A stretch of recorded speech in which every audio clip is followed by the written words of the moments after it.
They called it the Monastery of the Silent Vale, a name whispered with a certain chill even among the most hardened urban explorers. Nestled deep within a neglected stretch of ancient woodland, its existence was barely a rumor, a footnote in obscure local histories. I'd chased more than a few shadows in my time, clambered through abandoned asylums and decaying factories, but the Vale felt different even before I saw it. A heavy, almost viscous silence clung to the air for miles around, muffling the chirping of cicadas, the rustle of leaves. It was less a quiet and more an absence of sound, a void that seemed to swallow even my own breath. The last flicker of daylight was bleeding from the sky when I finally found the crumbling stone wall. Overgrown with ivy, its contours hinted at a forgotten grandeur. The main gate, an intricate lattice of wrought iron, lay buckled and rusted, pulled aside just enough for a slim figure to squeeze through. A faint, almost imperceptible scent hung in the air, something like damp earth mixed with old parchment, but with an acrid metallic undertone, like stale blood or ozone. Stepping onto the grounds was like stepping into a cold pocket of time. The path was swallowed by thorny brambles, gravestones tilted like drunken teeth in the encroaching gloom. The monastery itself loomed ahead, a colossal skeleton of gray stone against the bruised purple of the sky. Its windows, dark and empty, looked like the vacant eyes of a long-dead leviathan. My flashlight beam cut a nervous path through the deepening twilight. The main entrance was a gaping maw, its heavy oak doors long since rotted away. Inside, the sheer scale of the chapel was breathtaking, even in its decay. The vaulted ceiling soared to impossible heights, though parts had already collapsed, leaving ragged wounds open to the elements. Dust motes danced like spectral snow in the slivers of moonlight that pierced the gloom. Pews lay overturned, splintered and scattered like the bones of some forgotten beast. The air here was different. Not just cold, but preternaturally cold. A chill that seeped into my bones and lingered. And the silence. It wasn't empty. It was filled with potential. The potential for a whisper, a scrape, a sigh. I found myself holding my breath, straining to hear something beyond the frantic thumping of my own heart. I moved towards the altar, or what remained of it. It was a massive slab of gray stone, cracked down the middle, as if struck by lightning. But it wasn't just the damage that caught my eye.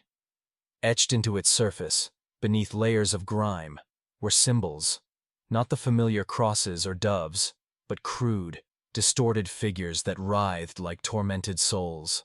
And above it, where a crucifix should have been, was a dark, jagged shadow on the wall, hinting at a cross that had been violently ripped away, leaving only an impression of its absence. A faint, almost imperceptible scrape echoed from one of the confessionals lining the wall. My head snapped towards the sound. Nothing. Just the oppressive silence. I told myself it was the wind, perhaps a settling of the ancient structure, but the air felt too still for even a whisper of a breeze. Still, my hand instinctively tightened around the grip of my flashlight. I moved deeper, past the chapel, into the cloister. The arched walkways were choked with debris, and the courtyard they surrounded was a wild, untamed garden where gnarled trees seemed to reach out with skeletal branches. The monk cells beckoned, a long row of identical, oppressive doorways. Each cell was Spartan, a stone cot, a small, grimy window, a niche for a candle. Most were empty, save for a thick layer of dust. But as I passed cell 7, an even deeper chill permeated the air. I hesitated, then pushed the creaking wooden door open. The air in cell 7 didn't just drop in temperature. It felt heavy, as if all the despair of the monastery had settled in this one small room. The cot was bare, but above it, nailed upside down to the stone wall, was a crude wooden crucifix. My stomach turned. Then I saw the walls, scratched into the stone, not with a tool, but with what looked like desperate tearing fingernails, were repeating patterns of lines and circles. Not symbols, but maddening, meaningless etchings that spoke of a mind unraveling. A low, guttural moan seemed to resonate just at the edge of my hearing, vibrating through the cold stone beneath my boots. I backed out slowly, my heart thudding a frantic rhythm against my ribs. This place wasn't just abandoned. It was cursed. Some profound agony had seeped into the very foundations of the stone, clinging to every shadow. Logic screamed at me to leave, to run, but a perverse, morbid curiosity, blended with a growing sense of dread, held me captive. I had to know what had happened here. My gaze fell upon a narrow, almost hidden stairway at the far end of the cloister, shrouded by a thick tapestry that was little more than rotting threads. It led downwards, into the absolute darkness of the earth. The crypt. My hand was trembling slightly as I descended. The air grew colder still, thick with the smell of decay, but also something else. Something cloying and sweet, like old incense mixed with something truly foul. The steps were uneven, slick with dampness, and my flashlight beam struggled to pierce the inky blackness. The crypt opened into a vast chamber, lined with alcoves that once held the remains of the monastery's inhabitants. Many were open, disturbed, with splintered wood and scattered fragments of bone. Not grave robbers, I thought. This looked more like frantic excavation, or perhaps desperate escape. In the center of the chamber stood a large circular stone slab, unlike anything else in the monastery. It was smooth, dark, and stained with ancient, dried effluvia. And on its surface, faint but undeniable, were the same distorted, writhing figures I'd seen on the altar, more elaborate here, woven into a complex, sickening pattern. Around the slab, on the floor, were 7 deep indentations, roughly human-sized, each radiating outwards like spokes from a wheel. A sudden, sharp crack echoed from above, followed by what sounded like heavy stone grinding against itself. The entrance. My blood ran cold. I spun around, pointing my light at the stairs. A cascade of dust and small pebbles rained down from the ceiling above the opening. Was it collapsing? Or was something blocking it?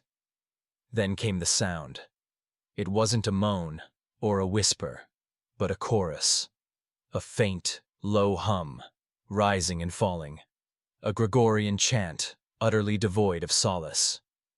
It wasn't coming from outside, or even from the upper levels of the monastery. It was coming from within the crypt. All around me. It was in the very air, vibrating in my teeth, resonating in my skull.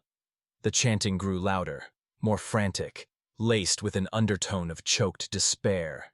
Shadows writhed in my peripheral vision, not just the play of my flashlight, but something moving. Shapes like distorted figures, taller than men, thinner than air, twisting within the gloom. I could feel cold breath on my neck, phantom touches on my arm, the brush of unseen robes against my legs. My heart hammered so violently it threatened to burst. This wasn't a ghost. It was something far older, far more insidious. A presence, a multitude of presences, bound here, unable to rest, perhaps feeding on the very dread I was now exuding. This wasn't an abandonment. It was a containment. And I had stumbled into the cage. The chant reached a crescendo, a cacophony of agony and devotion. The air grew impossibly heavy, crushing. I could feel myself losing grip, my mind succumbing to the overwhelming despair. My flashlight flickered once, twice, then died, plunging me into absolute suffocating darkness. The chanting intensified, now seemingly right beside my ears, voices rasping, choking. I could hear whispers, words I couldn't quite grasp, but sensed were condemnations, promises of eternal torment. I stumbled backwards, my hands flailing in the dark, desperate to find an exit, a wall, anything. My foot caught on something, and I fell, landing hard on the cold, damp stone. As I lay there, disoriented, the chanting slowly began to recede, fading back into the echoes of the crypt. A single guttural whisper, clear as a bell, spoke directly into my ear. "You belong to the Veil now." Then, silence. The complete, utter, annihilating silence I had first encountered, but now it was malicious, predatory. My flashlight clicked back on, erratically, its beam weak and flickering. I scrambled to my feet, my body screaming in protest. The stone slab in the center of the crypt seemed to pulse faintly in the dim light. The alcoves along the walls, they were no longer empty. Dark, indistinct shapes seemed to reside within them, hunched, observing. I didn't run. I fled. Bolting up the stairs, my lungs burning, not daring to look back. The collapsed entrance above was still open, a sliver of cold moonlight piercing through. I clawed my way through the narrow gap, tearing skin on the sharp iron of the gate, scrambling over the wall without a thought for caution. I didn't stop until the monastery was a distant dark blot on the horizon, until the absolute silence of the woods gave way to the hum of crickets and the rustle of wind through trees. I found my car, started the engine with shaking hands, and drove away, not caring where, just away.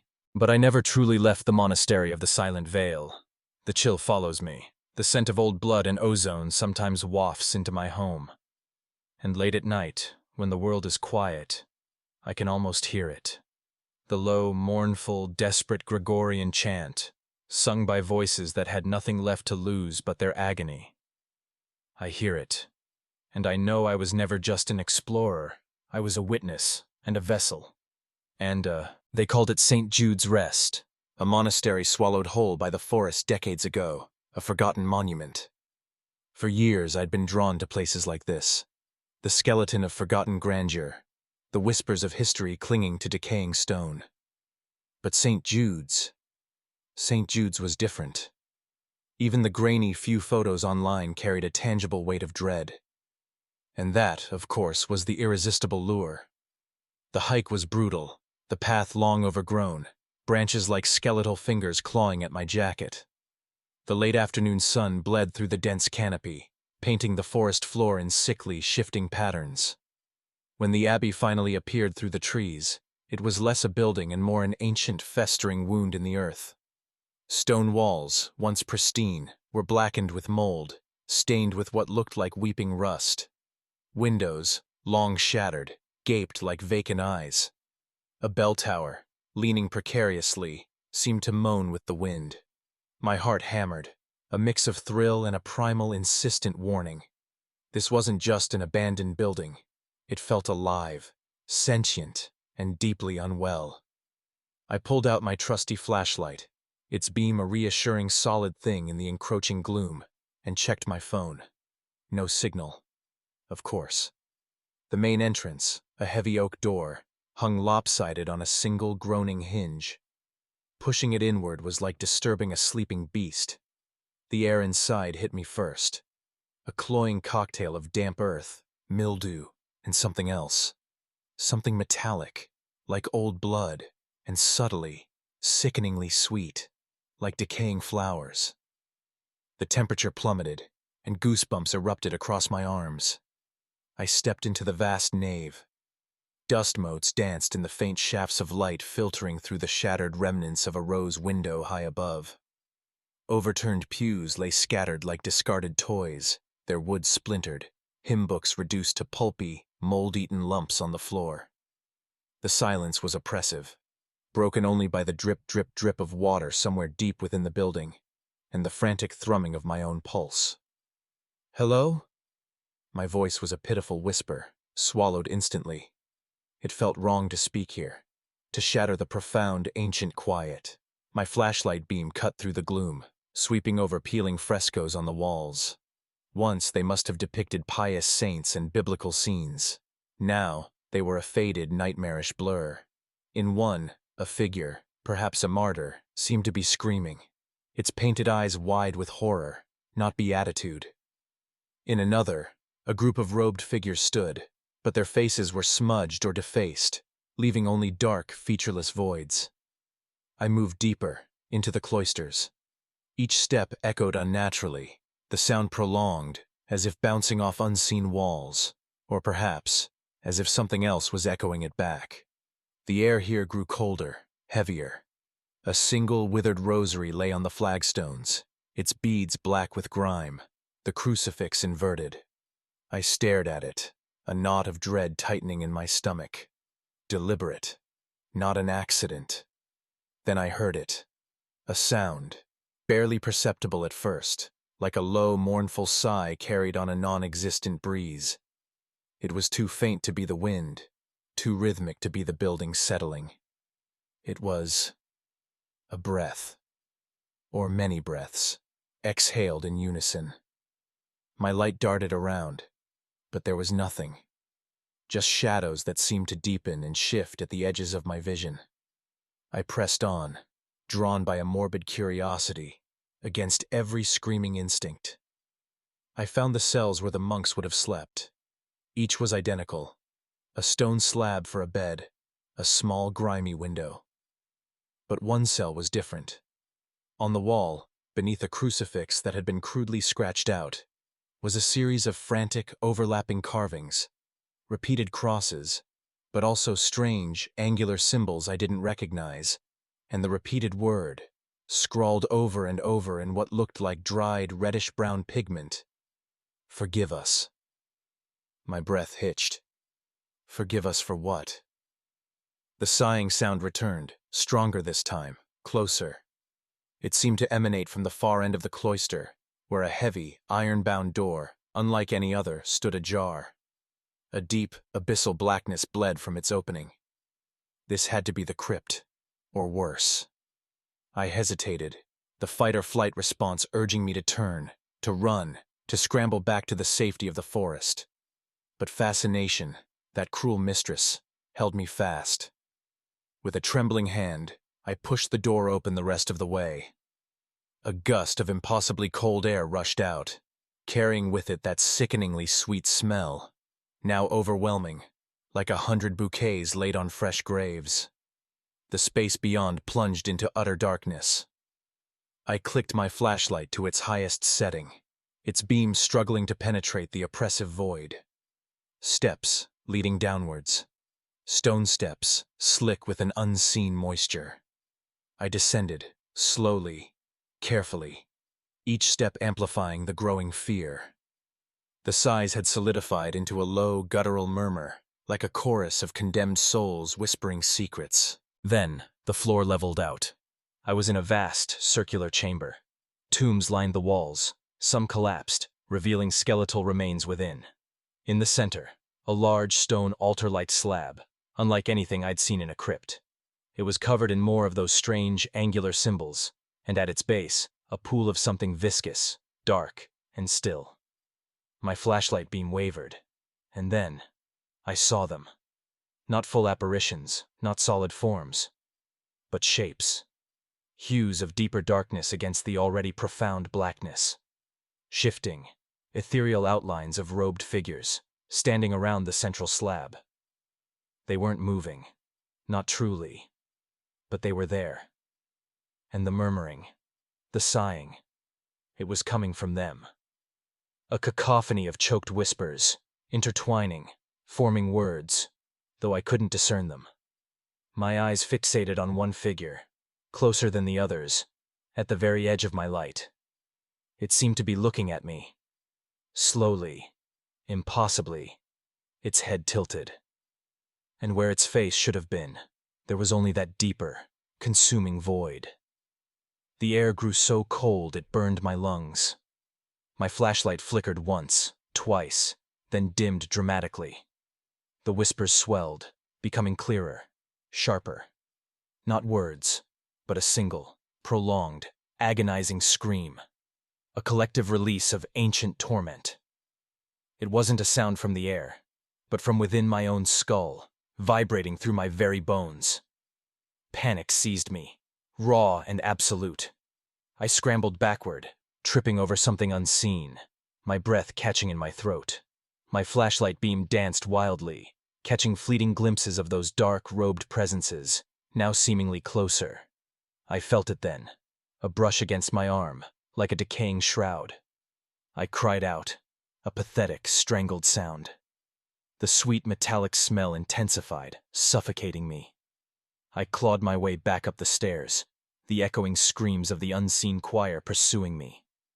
I could feel their presence, a chilling weight on my back, 1,000 unseen hands reaching. Bursting through the crypt door, I didn't stop. I ran. Through the cloisters, past the defaced cells, across the nave, my feet pounding on the stone floor, the sound of my own frantic breathing deafening. The main door, still ajar, was a beacon. I burst out into the twilight, gasping, my lungs burning, not looking back. I didn't stop until I was deep in the forest, the abbey a distant looming shadow behind me. I didn't care about my dropped backpack, my forgotten camera, only escape. I ran until my legs gave out, collapsing against a tree, my body racked with tremors. The forest was dark now, the distant sounds of night creatures a lullaby compared to what I had just escaped. I never looked back. Not once. But I could still feel it. A cold spot on my soul. A whisper that wasn't the wind. A smell that wasn't the forest. St. Jude's Rest. A place where faith had curdled into something unspeakable. Where the lost had found no rest. Only an eternity of torment. And I, Alex, was now one of those who knew its secret. Forever haunted by the collective scream of the forsaken.